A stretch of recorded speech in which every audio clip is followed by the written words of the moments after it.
guys, that's your Command Raid Shadow Legends. Welcome to the video, guys. How are you all doing? If I'm crying this video, it's not because I just pulled the new free login legendary Artak Galek's dad. No, it's not because of that. It's because I just mowed the lawn and my allergies are absolutely killing me right now. I just got home from a 5-day work trip, and I gotta say, you know what's awesome to come home to, guys? Look at this. I love Dada. My son made me a bunch of like I miss you notes and stuff like that, and yeah, maybe that will make me tear up. Anyway, guys, I just want to get straight to the point here because I'm sure a lot of you guys are unlocking the new Artak legendary champion, Magic Affinity again, the dad of Galek from the Call of the Arbiter series. The next episode is in about a day and a half from when this goes live. Today, I'm going to give you my early impressions of Artak. You can see my my global, I'm sure, is being spammed with everybody getting this dude. Everybody pulling him. Now's the great time to pull him too because it is clan versus clan at the time of this recording. I don't want the privilege pack. Get out of here. Today, I'm going to show you 3 builds for this champion, depending on where you want to use him most. A control build, a Hydra build, and a solo build, or kind of an endgame dungeon build. So, really excited to jump into it here. Let's go ahead and take a look at this champion. First things first, I already pulled him. I already maxed him out. Artak, I'm ready for you, man. Oh my god, he already has 400 reviews? Dude, no one could have even used him yet. At the time of this recording, he was literally available 17 minutes ago. Anyway, I digress. Base stats are pretty dang solid on this champion. Obviously, again, Orc, Magic Affinity. He looks pretty cool, but, you know, I don't know, maybe it's just me.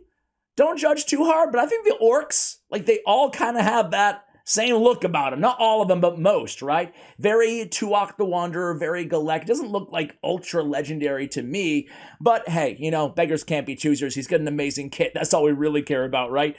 22k on the HP. By the way, what do you guys think of the aesthetics on this champion? Are you with me, or do you think he looks really cool? I mean, his weapon looks pretty cool. Anyway, HP-based champion. AoE on the A1, AoE on the A2, and AoE ×2 hitter on the A3. We'll get more on that in just a moment here because it is going to pertain to one of our builds specifically on that A3. Chaos Razor's A1 attack. Attacks all enemies, has a 45% chance when booked to extend the duration of any HP burn debuffs on each target by 1 turn. So we're starting off on a really positive note here. An HP burn extender on an AoE on his A1 ability. Now, I want to touch on something right now before we even get to the masteries and the build on this champion. See how it says buff, debuff, chance plus 5%? That means it's coded in a way that this is being treated, this extension is being treated like a debuff in the game, which means that the sniper mastery will take this to 50%. I think it's really important to point that out, kind of out the gate here on this champion. On the A2, Dogs of War, 3-turn cooldown, attacks all enemies. Before attacking, instantly activates any HP burn debuffs on each enemy, has a 100% chance of placing a 50% decrease attack debuff on all enemies for 2 turns. Okay, now we're cooking here. I mean, new players, mid-game players, end-game players, everybody's going to be able to take advantage of this ability. We have instant activation of burns before attacking and the decreased attack at 100% land rate when booked before anybody asks. Definitely worth booking this champion. He is it's hard to compare him and Ninja and Ronda and Ultimate Death Knight, really, because UDK changed a lot of accounts out there. I don't want to get too far down this rabbit hole, but UDK is very good. He's more than just an arena champion. He can solo like half the content in the game, dungeon content in the game. But I digress. UDK, very good. Ronda, very, very good as well. A lot of damage, great in the arena, great as a nuker pretty much anywhere. Block passive skills as well. And Ninja obviously is the king of activation, but Artak has it on an AoE, which is really cool too, and he extends it. Speaking of that AoE, on a 3-turn cooldown, another ×2 hitter. First hit, placing the burn on all enemies for 2 turns, restores this champion's destroyed max HP by 10% for each HP burn debuff placed by this skill. Heals this champion by 5% of their max HP for each HP burn debuff blocked, or resisted by the enemy team. So he's got a built-in kind of heal and recouping his destroyed max HP, which is going to be important because that's going to pertain to his passive. Now, Look at this, a double hitter. We made a video quoting Saf's video from Hell Hades Network YouTube channel and Gaming Network. Basically, the way this is coded, it's kind of a shame that we have to get into the way things are coded to fully understand a champion. But if you're in a stun set, which is going to be the control build in this champion, this has 2 chances, similar to Mighty Uko's A2 ability, of placing a stun because there's 2 effects happening on 2 hits. So noteworthy there. Again, 3-turn cooldown. On the passive Burning Blood, I can't wait to see this one in action, guys. Whenever an HP burn debuff is activated, destroys this champion's max HP by 5%. Of course, he's restoring some of that on the A3, right? Stacks up to 50%. So why would we want destroyed max HP? That makes no sense, right? Well, increases champion's crit damage, crit damage and defense by 1% for each 1% of their destroyed max HP. Also increases this champion's speed and resistance by 2 for each 1% of their destroyed max HP. What? Dude, that sounds bonkers good. That sounds sick. Think of it this way. Speed by 2 for each 1% of destroyed max HP. If we have 50%, that bumps our speed by 100? Well, that's pretty freaking nasty. Sign me up for that. So, build number 1 is going to be Hydra build. So let's go ahead and jump right to it here, guys. I mean, you know me, right? All my favorite Hydra, not all, most, 80% of my favorite Hydra clan boss champions, I build them in relentless sets. So, of course, that's how I have him built. Let me go ahead and try to find this dude. Man, finding champions in this game, the more they release and the more ascension and empowerment re-ranks them in your little whatever selection menu, the harder they are to find. They have his lore all locked and loaded, I hope. Yes, they have. We're not going to read all the lore today. We'll save that for the, we'll do a guide on the Champions Guide YouTube channel that I have, Raid Shadow Legends Champions Guide, where we kind of go in depth in the lore a little bit more on the Call of the Avatar. Today, it's just going to be the Avatar, did I say? The Arbiter? Sorry, guys. I'm a little excited, and I'm still crying. Allergies. Blame it on the allergies. So anyway, relentless in perception, right? Now listen, you could build him in trip perception if you wanted to, because speed and accuracy are going to be priorities on this champion, but I love relentless, and I think it's the way to go. Now, I wanted to say, let me just look at the multipliers really quickly here, thanks to hellhades.com. On the AoE A1, it's a 0.1 multiplier. That's HP multipliers can be kind of funky, but it's not a lot of damage, not much at all on his A1. On his A2, 0.25. Now we're cooking a little bit, right? That's pretty solid. And then we have a 0.14, but it's a 2-time hitter on his A3, okay? So multipliers are pretty good, but a lot of his damage, most of his damage, well, it's hard to say most. I mean, his AoE's everywhere, right? But a lot of his damage is going to be coming from these HP burn activations. Keep that in mind, right?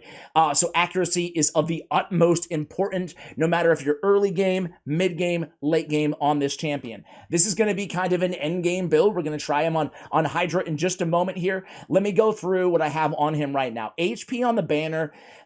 You need accuracy though, so don't be afraid to go accuracy on the banner no matter what the build is if you need it. Crit, we always say, just FYI, again, around 10 to 12 points of accuracy per stage of the dungeon that you're on, okay? Crit damage on the amulet. We got a trip accuracy roll. Sign me up there. And then we have HP on the ring. Now, on this build, I do have crit rate on the relentless gauntlets. I wanted to build them super fast, right? Super fast in relentless gear, and I couldn't find, all the gear to work that I wanted to put crit damage on those gauntlets, but he's still going to be hitting pretty hard. We still have around 165% crit damage on this champion. Most importantly, we want to crit cap him at 100%, okay? So we went crit rate on the gauntlets, we went HP, obviously, on the chest, and we went speed on the boots, okay? Again, to reiterate, in terms of priority stats on this champion, accuracy, speed, HP percentage, survivability after that, crit rate, crit damage, you can min-max this champion up the wazoo if you want to, right? Masteries on him, we already spoke about the importance of Sniper on that A1. Also, Master Hexer, obviously extending the durations of the HP burns that we're placing on the A3. It's obvious, but it's noteworthy that we always want to lead in with the A3. I haven't tried him yet, so I don't know the AI, but we want to lead in with the A3, so we're placing the burns before we're activating them, unless we're setting them up with another HP burn champion on the team. Other than that, pretty standard here, right? We went support tree, picked up all the accuracy masteries. Sign me up. We went Lore of Steel. We only have one perception set that's going to work with it, but why not? Offense tree, again, pretty basic here. I do want Life Drinker just because I don't know, how squishy he's going to get with that decreasing his HP, even though he's restoring it. He's healing himself. I want to play on the safe side, pick up some Life Drinker as well. Now, when we have him in the stun set later on, I'm going to redo these masteries, and we will go in and pick up Harvest to Spare, and that will help keep him healed up as well. So, let's go in, guys. Let's just do this, right? We have no blessings, obviously, on him. If I did have him awakened, if I do eventually, I'll probably just go with Cruelty. Cruelty is really nice, right? Decreases target's defense by 1% per hit, and then it kind of you can see it goes up as we go here. So I think I would go Cruelty on this champion, or I would go with Brimstone. So those would be my options. For Artak, would definitely want to play around a little bit there, but I found that Cruelty on champions that have a bunch of AoE attacks, it can out damage Brimstone now after the the nerf to Brimstone to Smite. All right, guys, let's go ahead and jump into Hydra. Stop! I don't want the instant power. Stop! Stop! Even it's free. I don't want it. All right, let's go into Clan Boss. Hydra Clan Boss. I already used my Nightmare key, so we're going to go for Brutal. And then we're going to go in. I have the team already. All I got to do is add him, right? So we're going to see what kind of power we can put out with this team. We got Pytheon, Tuwana Rock, Bivald of the Thorn. Love this dude. Love him. In a Provoke set, I did a video on that build a while ago, or actually like a week ago. And then we have Cupidus and Venus on the team as well. So I think he's going to be a perfect little DPS addition. Plus he's bringing the decreased attack, which is really nice as well, right? All right, guys. So we got Artak on the team. We're ready to go. Let's do this. Let's do this. All right, I'm not going to keep you here, obviously, the entire battle. But he leads off with that HP burn. We got Master Hexer proccing on all 3 of the burns. Sign me up. Got the 3-turn burn there. All right, so here we go. Just setting the table. Again, lockdown provoke here on Mr. Head of Decay from my man Bivald. Love that build on him, man. Love that build. I'm wondering what he's going to do for damage compared to Venus and Cupidus, who are absolute monsters, right? So are you guys seeing the damage he's dealing? It's hard to say. I think that might have been his A1 that he just used. I should keep better track, shouldn't I? But let's go ahead and see what happens here. Okay, that's his A3. Again, landing those burns. We lost the provoke. Womp womp. It's okay. So we have another burner on the team as well in Venus. So my thoughts are more burns to instantly activate. Sign me up, right? It's not like he's only placing burns or he's only activating burns placed by him, right? So having another burner on the team like a Sissia and Spider, which we'll look at in a little bit as well, will be beneficial. So Tuwana Rock needs to take a couple turns here, get those fears off the team. Okay, that's a little bit better there. There it goes again with that A3. His damage is not bad, but it's not insane either. But then again, he's AoE on every single time he gets a turn, which is really nice to have, right? A lot of AoEs on this team when you look at Bivald, you look at Cupidus, you look at Venus. I mean, we're just hitting them everywhere. And then, of course, the man of the hour in Artak, right? So let's try to keep this provoke on, or keep this provoke up, I should say, and keep these debuffs a-rolling, right? So we do have True Fear right now, but it looks like Tuanarok's going to get a turn before him, hopefully. Let's see. And no, he goes. Womp womp. All right. So recovering for a little bit here. Coming back in. There he goes. Finally getting some extra turns, right? Now, if we didn't have this on auto, obviously we could ensure that he's never using that A2 until there's burns up on the enemies, but on all the Hydra heads, I should say. But I think we'll be okay. Okay, there's the A3 landed again. Damage is looking pretty good so far. Decrease attack landing on everybody. Very nice, very nice. That was a quick save on Cupidus there. Again, extra turn there coming in. Oh, a few extra turns. I'm really curious to see, too, if we notice that damage stacking a little bit as we go because of that passive, right? Again, an extra turn there, comes back in with the A3, max HP restored there. It is nice that he's restoring it too, because, you know, and that he's healing himself, right? It's nice that he's HP based, obviously, because, you know, attack based champions, sometimes they're tough to keep alive, but now things are starting to really roll here. Starting to feel the synergy from this team, right? I wouldn't say the best start. I would probably restart it for RNG purposes, but either way, coming right back in there, restoring more HP. See, burns are still active on all of the Hydra heads, so when he comes back in with the A2, things will be looking pretty good. You can see that passive triggering as well on him. Comes back in, another extra turn, comes back in again. Ooh, this is the power of relentless sets on these champions too, guys, right? Okay. Tawana Rock, so good, man. What a champion. Congratulations if you ever get your hands on her. She's like an absolute motor in terms of those cleanses. She got heals on the A1. She has increased speed, increased defense. She's got a block buffs. She's got the debuff spreader. Okay, coming back in there with, now at this point, we free Tawana Rock. That was pretty fast. Okay, guys, so I think we've seen a decent amount here. Let's see if the the team can A, stay alive, right? And B, how much damage we can do. So I'll come back at you guys when this one is about finished, and we'll jump into the second build that I have in store for you guys. Be right back. All right, guys, I just wanted to check in here at turn 94. This dude is an absolute monster on Hydra. Let me tell you, we had a little bit of a rocky start, which you guys witnessed, but boy, have things picked up and stabilized in a big, big way. All of those instant activations are no joke. Only downside is he did die once, right? You gotta be careful of that HP, of course. But, you know, we have a reviver on the team in Pythion, and everything has been beautiful since then. He was only dead for like a moment, so no big deal there. But man, let's see if we can pull off a couple of these back-to-back turns here. Dog of War goes in, placing those burns. Let's go ahead and activate some of those. 100 turns, 52 million damage, looking really, really good. I'm gonna keep this result. Obviously, right? Just a matter of how high can we get. And I'm just going to let this team run out. I'm very, very curious to see what he does in terms of, against some of these other absolute monsters in terms of damage. So be right back. All right, guys, we just hit 100 million damage, and our guy got eaten. Artak got eaten. Got devoured, man.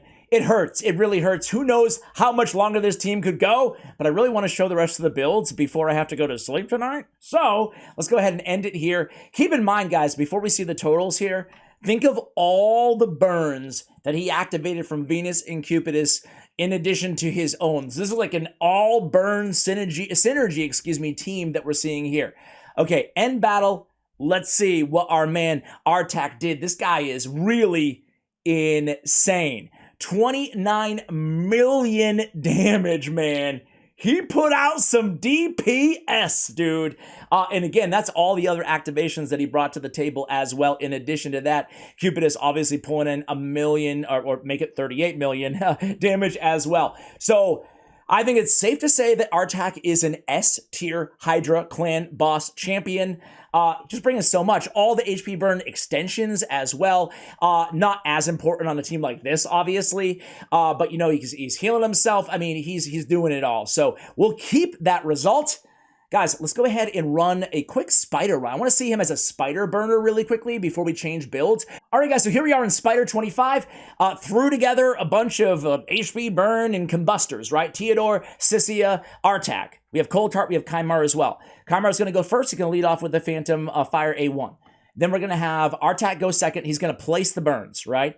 And then Theodore is going to come in. He is going to extend and instantly activate them. And then Sissia is going to come in, and she's going to go ahead and debuff and then instantly activate as well and decrease the duration of those burns. He's going to come back in. Maybe there'll be something. No, we're going to reset, and then we're going to repeat it all over again. So let's go ahead and do that.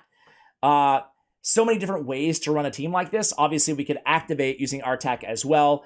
By the way, now's a great time to point out that I am going to get him on my mini account as well. So I'm looking forward to, whoa. That's a lot of damage. Look at his health as well there. Wow. Okay, we come back in with the A2 there, reset cooldowns, and repeat it all over again. Or some semblance of it, right? There we go. And then instant activation, and we're done. Okay, well, not too shabby, Artak. What I was trying to say there, guys, is that, man, that was kind of wild to watch on this HP getting that low too, right? We will have a more free-to-play friendly build. Be on the lookout for that coming very, very soon when I unlock him on my mini account, okay? But wow, that was pretty impressive. So let's go ahead and sell, and you don't need 3 activators on the squad, but I just figured we'd throw them all together because I know some of you guys are going to ask in the comments for a Spider speed run for Spider 25. So not too bad there at all. Of course, we can min-max that as well and get even get even faster, I should say. All right, let me go ahead and rebuild him. And we're going to throw him in kind of the solo build, kind of the Ice Golem hard 10 build. Be right back. All right, guys, we're back in the solo build. So we have him in regen and immortal. This is the type of build that I would use. Obviously scaling depending on where you are in the game, but for hard level dungeons or just for, making dungeon progression anywhere, we sacrifice quite a bit of his crit rate, his crit damage. We care mostly about landing his debuffs, landing his burn, his instant activation, and, stacking as much HP and resistance on him as possible. So we have 320 accuracy, 365 resist, 201 speed, and 89 on the HP with a regeneration and an immortal set on this champion. Come to mention it, we could actually run triple immortal on this champion for that nice HP boost as well as an alternative build. His masteries, we also redid those. We came down here on the defense. We picked up Unshakable for more resist. Again, this is a dragon hard, an ice golem hard. We're going to show you an ice golem hard in just a moment. We went with the extra HP. We went lay on hands. We came down. We still picked up Master Hexer and Sniper for obvious reasons that we already spoke about. So let's go ahead and try him out. In Ice Golem hard 10, and I'll show you the team. I basically just replaced him with where I normally would have Walking Tomb Drang. The reason I like the idea of Artak, I'm getting a little laggy here, the reason I like the idea of him on the team is because he has the AoE burn activation. So anyway, what am I doing in the summoning portal, man? What is going on with my game right now? All right, guys, this is the team that I normally run Walking Tomb Drang on. We have a resist or lead in Wither the Crown. We have Kymar as a reset seer to kind of get us through the waves without having to cut and wait 20 minutes. So let's see how he does. I'm very curious, especially given that that A3 and the synergy with the passive and stuff like that, right?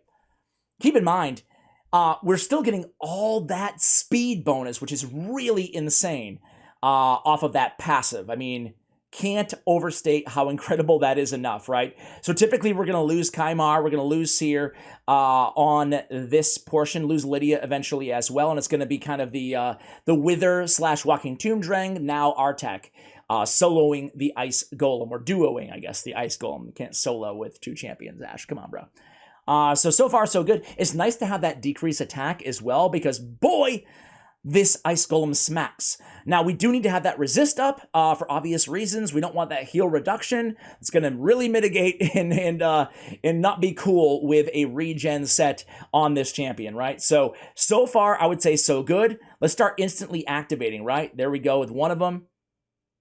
Man, this Ice Golem hard definitely hits hard. I guess that's why they call them hard. So there we go, landing the more of the burns. We're going to come back through again. Whew. Okay, there we go. Looking pretty good so far. Don't want to speak too soon, man. This dude can really hit hard, especially as things go here. So we do have another pretty hard hit there. There's the A3 coming back, 2-time hitter, no big deal. Gonna get a nice heal coming down in a moment here from Wither. Here comes Lydia, now Deado. It's okay. Everything's going pretty well, according to plan. Come in the A3, double-time hitter. He's still alive, counterattack. Get that nice heal down from Wither. And again, the big hit comes in. It's okay. Like how I like to encourage myself as we go. It's okay. Everything's fine. We're good. There he goes. Just got to keep an eye on his health is the the obvious kind of factor here, right? Now, if he dies, what I would do is go in and start stacking more HP on him, right? But I will say that, again, everything's looking pretty good here. Destroying max HP. He's going pretty fast, which he ought to be, right? Okay. A burn. Woo! It's getting a little low there, a little bit low for my taste. I will say that given how low his HP is getting with this particular build, I'm not going to lie to you guys, right? I would be a little bit worried about this being a 100% successful run, but clearly he can handle it, you know? So we can make Wither faster, we can make him faster. There's a lot of different ways that we can approach this, but either way, a sub 3 minute Ice Golem hard 10 run, not too shabby. Can we finish this, please? Come on, man. I said sub 3 minutes. Did I curse him? Oh my God, I cursed him. But it's okay. He's getting the job done. Now you can use this again, as I mentioned earlier. Boy, he's taking a while to land that last. Okay, finally. But not too bad. You can see my best time is 2:56. We would have had that with a little bit better RNG. So Artak can definitely, in one of these burner builds, right, this regen and immortal, he can definitely finish off, any dungeon boss, or I should say at least, Ice Golem and, what is this? Speed, crit rate? Well, yeah, I think I'll keep that and roll it up and just see what happens. Let me show you the third build and final build of the video, guys. Be right back. Oh, guys, before I do, shame on me. I don't even show you the gear, but basically it's pretty obvious. Speed on the boots, HP percentage on the chest, HP percentage on the gauntlets, and then we're looking for, obviously, accuracy, we're looking for resistance, and we're looking for speed. So speed, accuracy, HP on this champion. So there he goes. I also switched out the amulet to HP as well, right, to really try to get as much HP as we possibly can. We want him fast, because the faster he goes, the more heals we get from the regen and the immortal sets. And of course, we want him with a lot of HP to get bigger heals and stay alive as well. Now I will swap into the last build. All right, guys, the final build of the video, it is a stun set. That's right. He is the king of stun. This would be a great progression build, great for Doom Tower floors, great for basically anywhere you want to stun lock your opponent. So we built him for, this time, a little bit of damage. We were able to get some crit damage on the gauntlet, so that crit damage is a little bit higher here. We took a hit, obviously, on the HP here. Accuracy, I did swap out the banner for accuracy on this build, and I put the crit damage amulet back on him. Here's a quick look. Accuracy on the banner, crit damage on the amulet, that old one from before. HP is still on the ring. We still have speed on the boots, this time perception. We have HP percentage on the chest, perception again, and then the stun set. Crit damage on the gauntlets. Just looking for some accuracy, crit rate, crit damage, speed as well in the substats elsewhere. Now, Masteries, this is where things are really important. Just to be clear here, in a stun build, you should prioritize accuracy, you should prioritize speed as well. Crit rate and crit damage, really nice to have, obviously, but most importantly, you want to make sure that accuracy is still landing those burns. So, obviously, accuracy not required for the stun set, but we do want that for the burns and the decreased attack. So we came down the defense side, we picked up Harvest to Spare. This is going to give us a 60% chance of placing a leech, helping out with those heals every time that we land those stuns. We also picked up Fearsome Presence. That will bump it up from an 18 to a 23% chance at placing those stuns. Keep in mind, on that A3 ability, we have 2 shots at landing that stun as well on that double hitter with a double effect. If you have any questions about why that is the case, again, I would refer you to the stunning info video that I released a couple weeks ago on the channel. So support tree, we have HP. We went with some extra heals here. I would love to come around and pick up that Master Hexer, but at the same time, I do want a chance to counterattack, especially with Retribution and Deterrence. Why not as well? More A1s is more AoEs on the A1, so we definitely want that, especially for this particular build for obvious reasons. So let's go ahead and give him a shot here in the third build. I wonder what build I'm going to build him in. What build I'm going to build? It's a little redundant there, Ash. I wonder how I'm going to build him on my mini account. Probably going to go with, I don't have a lot of relentless gear, but I think I would want him in relentless. But maybe I do throw him in a stun set, because I could definitely use some progression help on that account. Either way, you can stay tuned for that, and I will share again that with way worse gear that we see here on my main account. Let me try to find a secret room. I'll be right back. Hey guys, check it out. Secret room 2 is HP champions only. This is perfect to test this champion out in a stun set, right? So let's go ahead and see what we can do here. Well, we don't need to use that right away. Let's go ahead and just A1 with Painkeeper. And then we are up already. So let's go in with that A3. Let's slow it down and take a look here. So we land, see that? Stuns on both hits. It was very, very clear to see. And look at that. Dude, we stunned everybody! The whole team is stunned. Do I need to show you guys anything else? I mean, that's the beauty of that ability. You can see that independently land on the first hit and the second hit. So there's proof for you guys. Man, while we bleed through these waves, let's talk a little bit about how cool this champion is. I mean, we say this all the time here on the channel, but these free champions, they're the coolest thing that Plarium does. They really are. It's super cool. I'm enjoying the Call of the Arbiter series, well, the first episode at least. I'm looking forward to the rest. And it's so cool. I know they're going to introduce other characters from the series as well. I'm not sure, and I probably doubt that they'll be free login champions. But, you know, we said it before at the top of this video, right? Which was like 2 hours ago, real time, probably like a half an hour ago for you guys. But when they add a champion like this, I mean, the type of progression, it's really acts as a mechanism. We spoke about this in the first video when they announced this champion. But the type of impact that he can add to an account, a new account especially, right?